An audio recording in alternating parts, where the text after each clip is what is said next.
Joel Oliva. Joel is the Senior Director of Innovation for CCO and an ICE certified credentialing professional.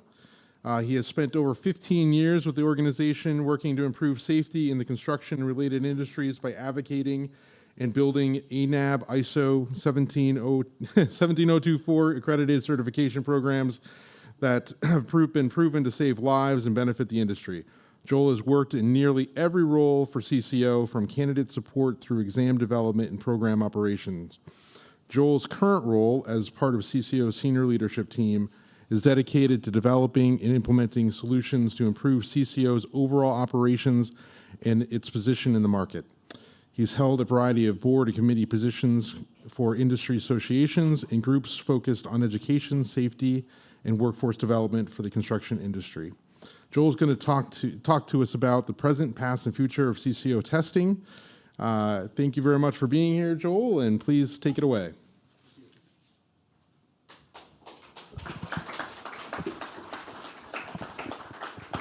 Good afternoon, everybody. Can everybody hear me okay? Great. Well, thanks so much for being here today. Really happy to spend just a few minutes with you today talking a little bit about kind of what we're up to in the CCO testing world. Some of you were here this morning, so some of this might be a little bit repetitive, but nonetheless, looking forward to today's presentation. So my presentation can be summed up in one meme right here, which is where we're going. I think you all know this in terms of the direction that CCO is heading, but we'll dive in. So I wanted just to first talk a little bit about kind of the fact that CCO has made this major investment in innovation, not just my title, but in fact, real commitment to really changing the way that we do business for our candidates. A lot is changing in the world. You all experience that, customers, e-commerce, all that good stuff. And we really want to put ourselves in a position to better be prepared for handling that type of person. So this is just a little bit, and many of you have been here since the beginning, just to kind of show, this is what I call our innovation history. It's a pretty short history for the first 25 years of CCO's existence. We launched our written exams in 96, paper only. We launched our practical exams in 99, paper only. And then our one innovation was in 2007, some of you might remember, when we added computer-based testing. That was like, oh my gosh, CCO is the future. It's only been happening for 20 years in the testing industry.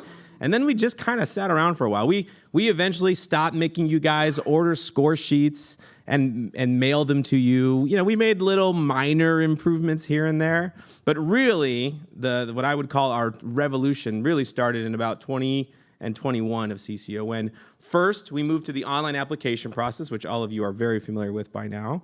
We brought on Exam Studio for our exam management, our item bank management. Our committee members know all about that. We launched the My CCO portal in 22 when candidates could actually interact with their data. And then this year, my goodness, we have launched 3 new ways of doing testing: online proctoring, event online testing, and our latest test center testing. And very soon, as those of you that attended a little while ago will know, we're going to be moving our practical exams to a paperless solution as well. So really excited to see these developments. It keeps me employed, which I appreciate, and just thrilled with what we're going to be bringing to the marketplace and working with the industry to really try to accomplish. Okay, so I think it's really important for us to think through what CCO is trying to do, right? The purpose of CCO at the end of the day, and who our ultimate customer is. And we have many customers at CCO, but the candidates matter, right? The candidate experience matters, and so that's something that we as an organization are putting more emphasis on. So you'll hear us talk in that sort of tone a little bit more, and that's really something that's changing. So as we talk with other certification organizations and just see where the market's going, and all of you experience this. Every one of you has a mobile phone. Every one of you has ordered DoorDash or ordered an Uber or booked your flight on your phone. It is changing. The world is certainly changing, and that next generation of operator or rigger or signal or whoever you are is setting, that expectation is being set about what their experience is going to be, regardless of what it is they're doing, right? Whether they're getting certified or buying lunch for themselves.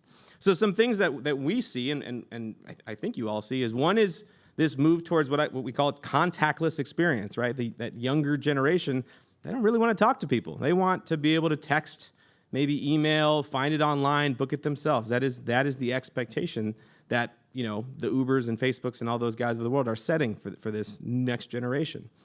Next is mobile first. Again, I see this happen with all of you now.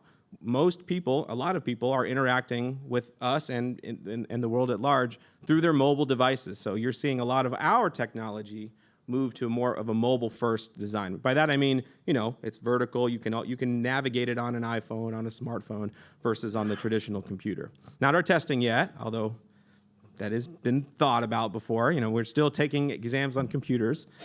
But the overall experience is certainly moving to more mobile first. Third, and I like this phrase a lot. You hear this a lot in the CX world or UX world. Meet your customers, but meet our candidates where they are. People don't want to necessarily travel to places and wait for times and windows. They want it now. That is an expectation that's being met. So online proctoring really speaks to that. We want to give our candidates as much flexibility as we can so that they have those opportunities to test when it's convenient for them. Of course, immediate gratification, right? Everybody wants it now. That's the expectation. You don't wait for the newspaper to come. You look online and you get that information. And then, this is more of a marketing item, but sort of lower brand loyalty, right? There's a lot, in the past, people would kind of stick with products, and even if it wasn't the best experience, they would kind of write it out. That's really changed a lot. People are so many options out there. You can really jump around, and we believe that there's less brand loyalty, and as time goes on, that will occur. And so what that means is we as an organization need to stay competitive and make sure that we're giving people a reason to stay, or maybe better said, not giving them a reason to leave by making the experience as smooth as possible. And at the end of the day, we believe a simple, unified process will encourage people to come into the industry, right? If certification is like this big ivory tower thing, and I don't know how to get into it, some people aren't even going to want to have a conversation about entering the market or entering the industry. So let's make it easier for them by making at least what we can control at CCO is the testing process. Let's make that simpler so that at least we can encourage people to get started on that journey. So it's probably more than these four, but these are the four kind of key pillars that I think of when I think about the candidate experience. So the first one, maybe candidates don't worry about that much, but we do, which is security. A lot of the changes we have made really do focus on exam security and the integrity of our tests. And in addition to that, quality, right? The quality, and I couldn't think of a word that summarized both quality and consistency, so I put them both up there. But that's obviously paramount to what CCO does. And these items kind of appear in our tagline anyway. But the last two are super important from a candidate experience perspective, which is flexibility and speed. People want it now, and they want to be able to kind of do it however they want. So these are kind of the four things that we focus on my team in particular. We try to drive all of our decisions towards these four ultimate pillars of improving the testing experience. So you've heard us talk a lot about the different modalities, and I think the real takeaway for today, as you think about where written testing is going for CCO, is really this idea of a unified candidate experience. From the application process, to the scheduling process, to the delivery process, to the result process, right, to getting your results. We want our candidates, regardless of how they're testing, where they're testing. I mean, sure, obviously a test center versus testing from home, there are some nuances to that. But if you think about the paper pencil experience compared to a computer experience, they're very different experiences. And our candidates, the amount of time you have to wait for the results, the way you interact with the information, it's quite distinct. And so we really wanted to centralize it as much as we possibly could and get to a unified single experience regardless of how you're going to test. And that's all really driven by what we call the MyCCO. So again, you've heard us say that time and time again. The MyCCO is really the hub that our candidates are going to. We've optimized it for our candidates, but we're starting to expand it already, right? Those of you in this room who are testing personnel are now starting to use the MyCCO. And we have bigger and broader visions for what the MyCCO will be as a central point for any stakeholder, if I can use that term, who interacts with CCO in some way. Employers, training providers, other folks that are involved in the CCO process. And so we will continue to grow that MyCCO portal and expand it more and more and allow it to all interact with all the ways we deliver our written exams. Okay, so a little bit about the testing. OPT launched in January. So for those that don't know, online proctor testing, OPT as we call it, is call it your test at home model, right? Or remote proctor testing is another popular term that's used for OPT. This is the idea that an individual in a private room on their equipment is able to take an exam with a remote or online proctor watching them live. It's a live proctor through the webcam watching them take the test. And that went live this year in January. And since then, through the end of last month, we've done just over 6,000 exams in online proctor testing. This year we've quadruple tracked our testing, and in that period of time, we've obviously made OPT available for all of our exams. And you can see a pretty nice trend up since we turned it on in January, with numbers continuing to increase. This is maybe my favorite slide. It might be a little hard to see from the back, but I think this really, I talked about like meet your customers where they are and flexibility. So this chart, if I can explain it, shows when our candidates are booking their OPT appointments by day of the week, by hour of the day, 24 hours a day, on average by month. And what you'll notice is, so that's what, 7 times 24, I don't even know what that is. That's the different hours that they could book their appointments, right? Every single block is taken, with one exception, Saturday at 11 p.m. at night. Good to know. Our folks like to go out every once in a while. But other than that, every other block is taken. So on average, and this is just, we just started this year. On average, someone is taking a test every hour of every day of the week. 2 in the morning, 4 in the morning, on Saturdays and Sundays. It's incredible. We didn't expect that. And so the fact that we offer this true 24/7, 365 option, our candidates are taking advantage of it. This is Pacific time. I should have said that at the beginning. This is based on Pacific time.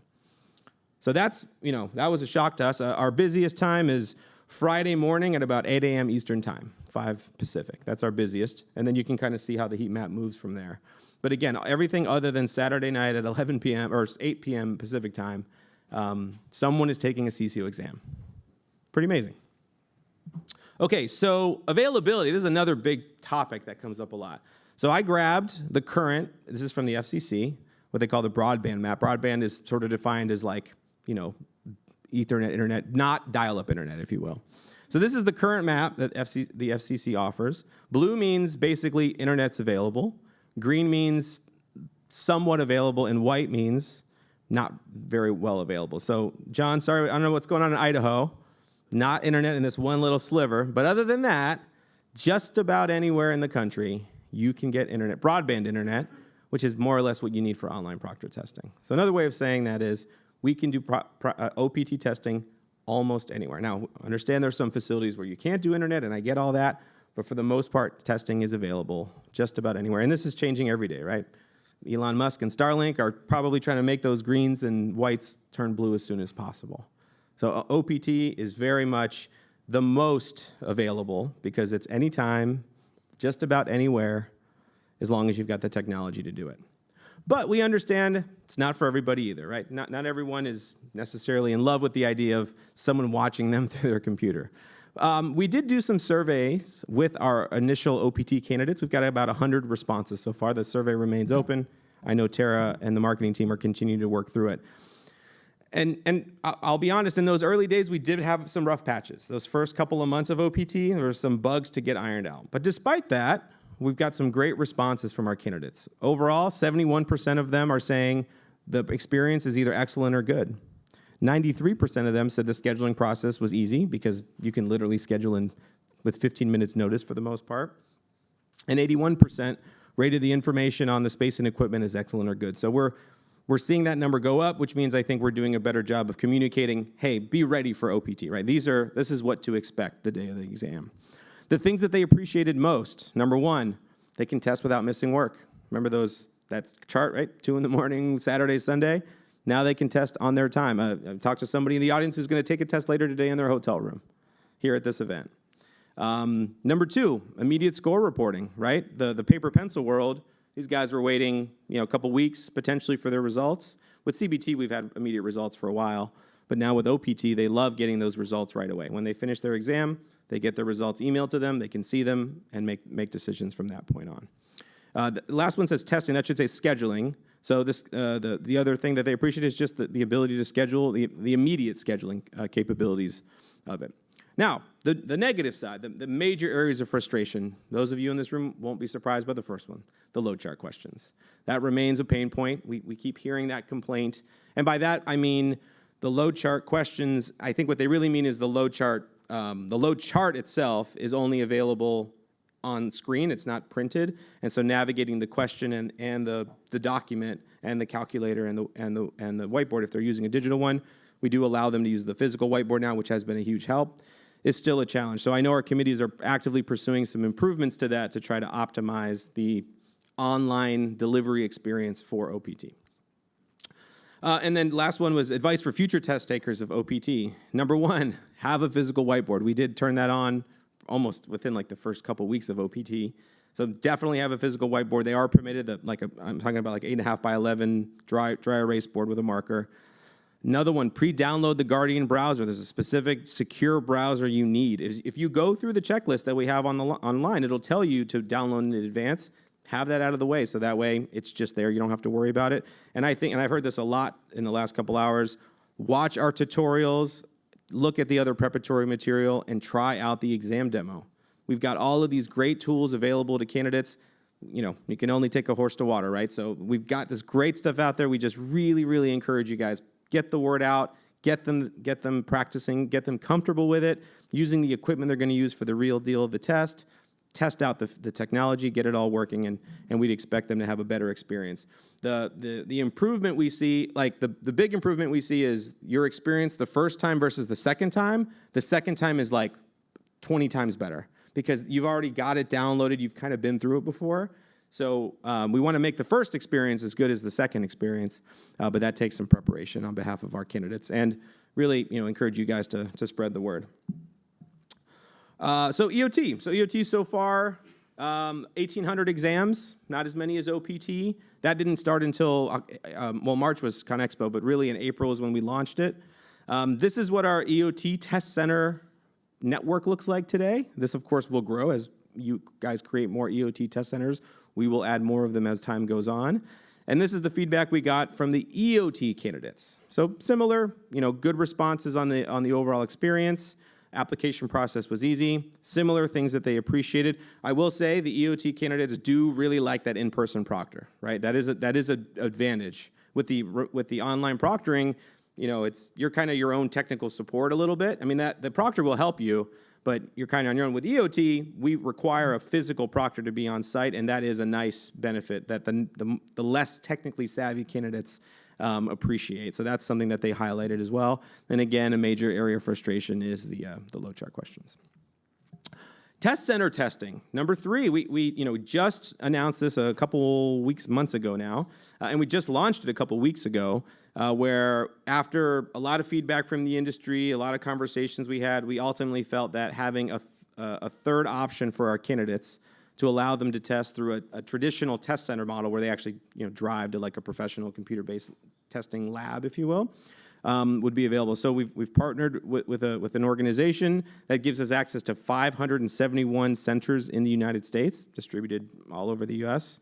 And territories. They all have the CCTV security system that we require. So it's not the same as online proctoring where like there's a webcam, but there's cameras in the room, so we have that documentation. And in our first couple of weeks, we've done about 275 exams. So people are signing up for Test Center.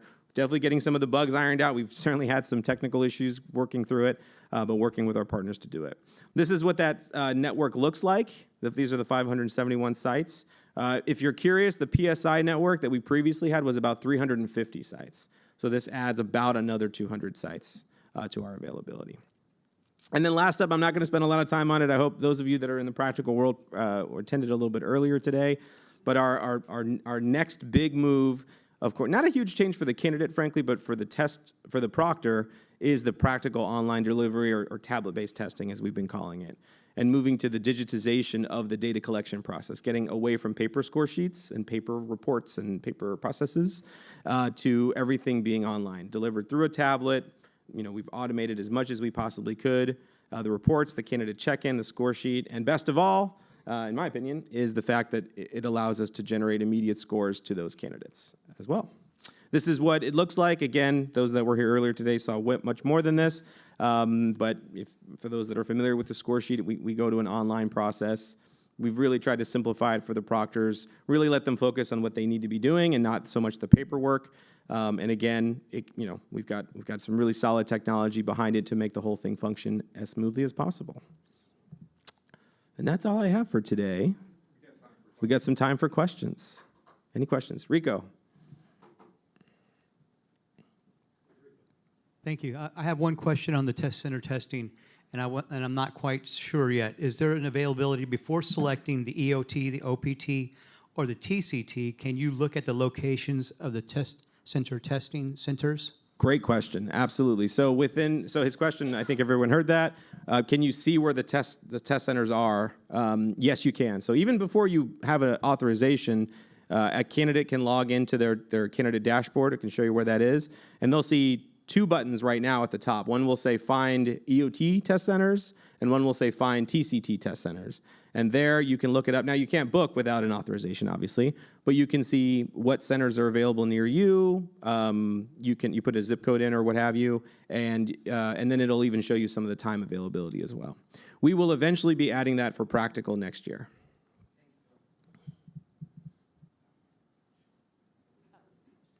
Another question? All right. Thank you very much.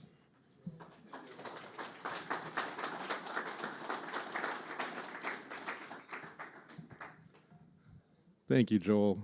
You've done